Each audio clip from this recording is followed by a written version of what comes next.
Welcome to episode 18 of the Ulysses Unlocked podcast, where we analyze Ulysses by James Joyce one page at a time. Don't forget to hit the like button, subscribe, and leave a comment to support us. Okay, let's unpack this. Our deep dive today is, well, it's pretty ambitious. We're trying to push the boundaries a bit, looking at two quite different things simultaneously. That's right. We're going deep, really microscopic, into just a page or so of Ulysses, pages 23, 24, inside Stephen Dedalus's head. Yeah, wrestling with philosophy, guilt, even algebra, believe it or not. And at the same time, we're zooming right out to look at the life of Alice Milligan. A really significant figure, an Irish cultural activist, political revivalist, fiercely public life. Exactly. And what's so fascinating, I think, is how these two worlds just collide. You have Stephen's intensely internal, almost paralyzing psychological stuff, especially around his mother. Right, that mother complex. And then you got Milligan, who's all about external action, boots on the ground activism, this non-denominational nationalism she championed, trying to, physically unify the nation. So our mission today is kind of linking these two seemingly very different worlds, these contrasting ways of grappling with Irish identity at the turn of the century. Should be interesting. Let's dive in. Starting inside Stephen's classroom, pages 23 and 24. He's just finished teaching history, but one student, Cyril Sargent, has stayed behind. Right, Sargent. And this scene, it just drips with this sense of academic failure, but it immediately throws Stephen into, well, something of an existential spiral. Joyce is just brilliant with the details here, isn't he? It feels almost hyper-real, but also quite grotesque. Absolutely. Sargent shuffles up with his copybook, and Stephen just observes him almost clinically. You get the description, the thick hair and scraggy neck, suggesting maybe unpreparedness. Yeah, like he's not quite ready for the world. And those misty glasses looking up pleadingly. And that ink stain, that's a detail that really anchors him, I think. On his cheek, dull and bloodless, Joyce writes, and the stain itself. Date-shaped, recent, and damp as a snail's bed. What an image. It's incredibly telling, isn't it? The snail, slow, easily crushed. It hints at this vulnerability that's, deeper than just being bad at sums. And the ink, the very thing used for learning, becomes this mark of failure, like a fresh wound stamped right on his face. And the copybook itself is just as bad. Headline, SUMS.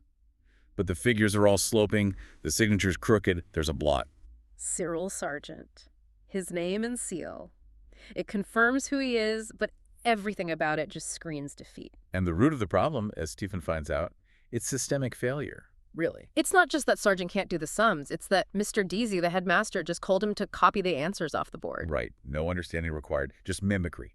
Mimic competence. Don't actually possess it. It explains Stephen's internal reaction. He touches the edge of the book. And the word that flashes in his mind is futility.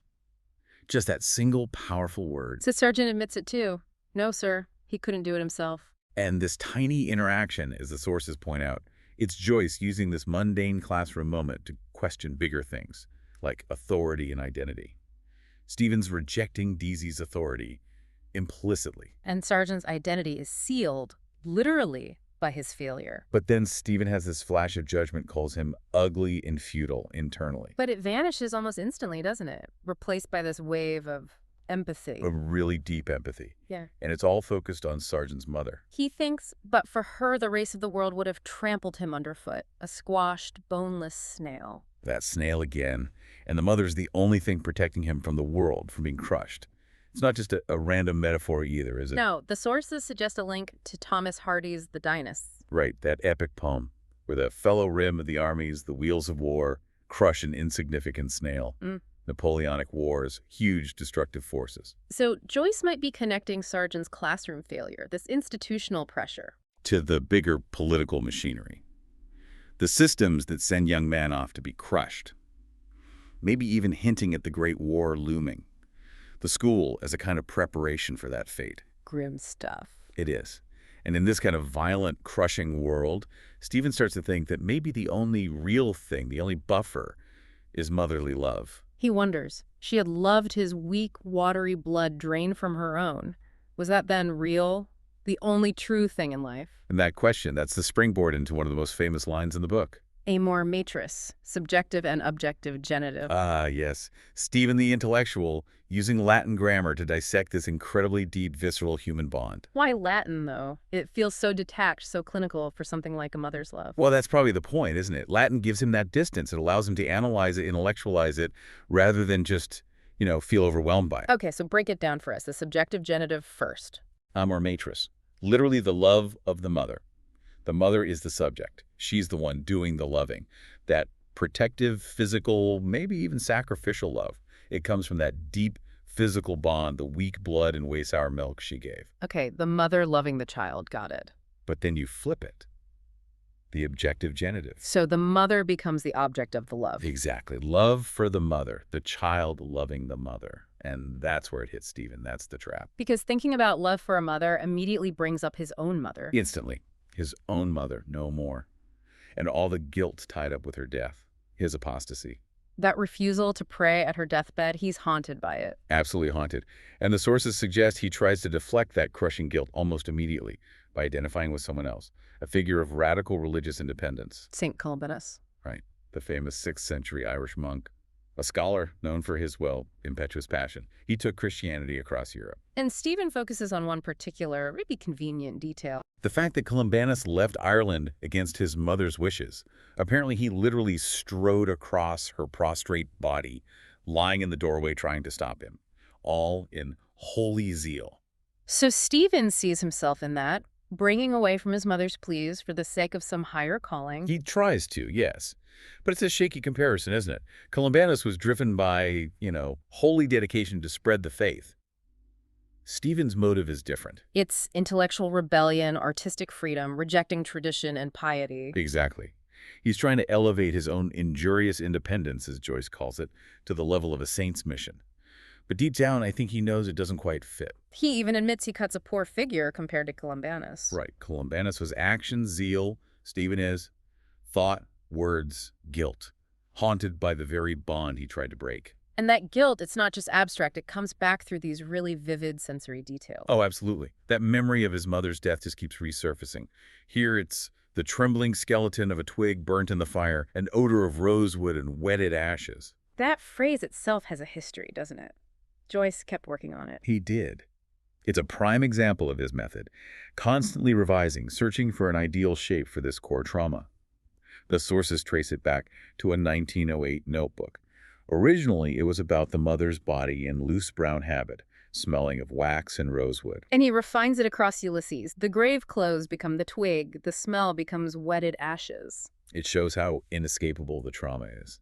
It persists, but the memory itself shifts, changes shape, always finding new ways to torment him. It's the tyranny of that memory. That's such a powerful illustration of his struggle. But then, right at the end of this section, after all this internal agony, he kind of reaches out, finds common ground with Sargent, the boy he initially dismissed. He sees himself in Sargent.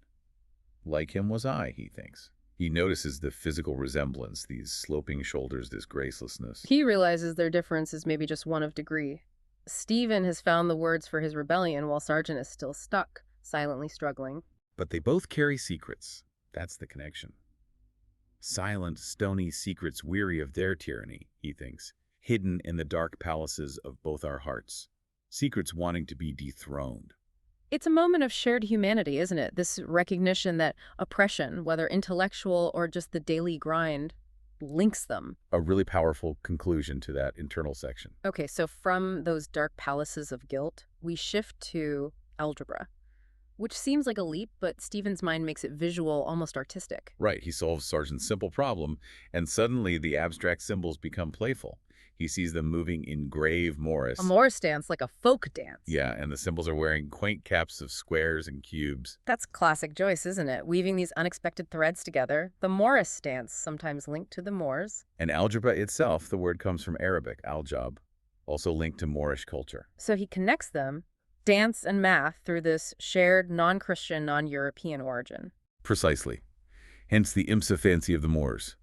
He's taming the math, the complex unknowns, turning them into choreographed figures. It's the artist imposing order, but playfully. And this isn't just a one-off image, right? It comes back later. It does. In the Scylla and Charybdis chapter, the library scene, it reappears as 9 men's Morris with caps of indices, which is also a board game, like checkers. So math becomes strategy, a game. And this Moorish connection, this non-European link, that's the bridge to his next thought, isn't it? It absolutely is. It catapults him out of his immediate Irish Catholic world towards these intellectual heroes, two major medieval thinkers, not Christian. Averroës and Moses Maimonides. He thinks of them as dark men and mean in movement, and both lived and worked in Moorish Spain or North Africa. Both tackled the massive challenge of their time. Reconciling Aristotle pagan, logic-based philosophy with revealed scripture. Islam for Averroës, Judaism for Maimonides. Exactly. Averroes, the Muslim polymath, was so huge, the Christian scholars like Aquinas just called him the commentator. His work was almost destabilizing for European Christian thought. And Maimonides, born in the same city, Cordoba. Faced the same core issue. His Guide of the Perplexed tried to bridge Aristotelian reason and Jewish revelation, but it caused huge conflicts within Judaism. Many felt he was prioritizing reason over faith. So Stephen admires them because they dared to challenge the dominant religious frameworks. That's certainly part of it. It's his way of choosing intellectual ancestors who operated outside the Christian mainstream he feels trapped by. And this leads him to think about the obscure soul of the world. The Anima Mundi, the world soul, from Plato, maybe via Giordano Bruno, another admired heretic. Very likely. And this concept, this world soul, becomes the basis for his most radical move here, flipping the symbolism of light and dark. He consciously rejects the Gospel of John, the light shineth in darkness, and the darkness comprehended it not, where light is God, truth, revelation. He turns it completely on its head. He imagines the darkness shining in brightness, which brightness could not comprehend. What does that mean for him, this inversion? It's his declaration of intellectual independence, total break. Yeah. By championing the darkness mystery, passion, the subconscious, the non-Christian thinkers, he's saying true insight lies outside the accepted, bright, ordered system of Christian Europe. So he can embrace the marginalized, the complex, the unknown, the very things his society rejects. Precisely. And this whole philosophical move sets him up perfectly for his eventual meeting and alliance with Leopold Bloom. Because Mr. Deasy, the headmaster, uses that same light symbolism, but in an anti-Semitic way. Right. Deasy claims the Jews sinned against the light. You can see the darkness in their eyes. Classic prejudice, using religious tropes. But Stephen has already aligned himself with the dark men, or Averroës, Maimonides. He's primed to accept darkness, complexity. So when he meets Bloom associated with dark clothes, dark eyes, Stephen's intellectual framework is ready. He's chosen the path of the obscure, the rejected. It's his artistic path. Okay, so that's Stephen's intense internal battle for freedom marked by guilt, philosophy, intellectual rebellion. Now let's pivot. Let's shift gears to the external world, to Alice Milligan. A necessary shift, I think, because she embodies such a different approach to Irish identity, Irish independence, happening at the exact same time. If Stephen sought independence by, in a way, rejecting the demands of nation and mother, Milligan did the opposite. She embraced the nation, sacrificing her own background and comfort. Absolutely. Alice Milligan, born 1865, a powerhouse in the Celtic Revival, writer, poet, activist, and crucially, she came from a Protestant Unionist background but became a fervent supporter of Irish independence. That's quite a journey. It really is. And she was a strong advocate for women's roles in politics and culture, too. Her background seems complex. A liberal Unionist father, an antiquarian who believed patriotism was rational, even Christian. Right. Do unto others, sort of thing. But there was also this connection through a family servant, Jane, back to the radicalism of 1798 to Marianne McCracken. So seeds of rebellion were there, perhaps? Maybe. But she initially identified strongly with her roots, described her background as Tory and Protestant.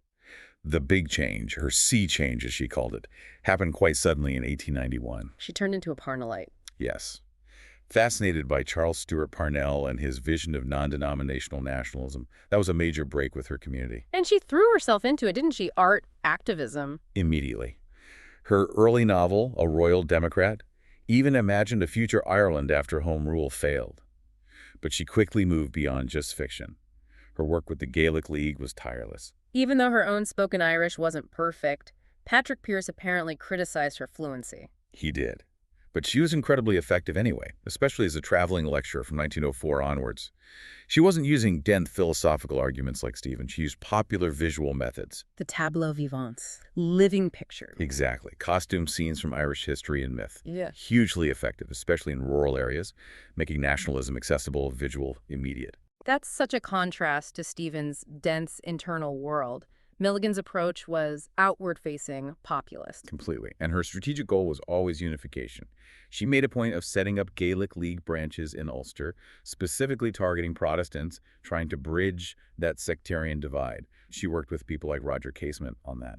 And she focused on women, too, founding the Irish Women's Association in Belfast. Yes, the IWA. Yeah. With Anna Johnston and Marianne Bulmer. The goal was to spread nationalist ideas among women, but also, interestingly, to maintain Belfast's literary standing against Dublin's dominance. She wanted northern voices heard, wrote that column, Notes from the North. She understood that for the revival to be truly national, it couldn't just be a Southern Catholic male thing. It had to include everyone. But her ideals crashed pretty hard against reality sometimes, didn't they? Like with the 1798 centenary commemoration. Oh, absolutely. She helped organize it, really Yeah. pushing Wolfe Tone's ideal of unity above creed. But the political reality just took over. The commemoration got restricted to Catholic areas. Yes. And worse, an event she organized to honor a 1798 heroine, Betsy Gray, ended terribly. They went to her grave, and Unionists attacked them, destroyed the memorial. It showed just how hard it was to impose that ideal of unity onto the actual fractured landscape. And she faced sexism from within the nationalist movement, too. Blatant sexism. Male politicians were basically hijacking the centenary meetings for their own ends, drumming up Catholic votes, and Milligan, as a woman, was excluded. So what does she do? She didn't just accept it. She used the IWA to launch a separate women's centenary union, basically saying, fine, if you're going to exclude us and play politics, we'll organize ourselves. She used her journalism to push back, asking why Irish women shouldn't lead the way towards unity. Which leads us to her most important project, the Shan Van Vocht. Yes, the journal she edited with Anna Johnston from 1896 to 1899, the poor old woman, that symbol for Ireland, it was hugely influential. Reached the diaspora, too. New York, South Africa. It did. Maud Gonne herself expressed almost envious admiration for its reach and impact. What made it so successful initially? Its formula, really, based on the old Young Ireland paper, The Nation. It offered a mixed poetry, fiction, history, politics, something for everyone, all under that broad nationalist banner. The second issue alone covered everything from Fenian history to Gaelic football. And the ideology was clear. United Irishmen ideals. Absolutely clear. Nation above creed, nation above class. That was non-negotiable. Which makes her decision about James Connolly interesting. She published his famous Socialism and Nationalism article. She did, which shows a certain openness. But editorially, she deliberately sidestepped his call to actually link socialism and nationalism. Why? Was it strategic? It seems primarily strategic. She worried linking with socialism meant an alliance with the English labor movement. And for her, any alliance with England, whether liberal or labor, was unacceptable.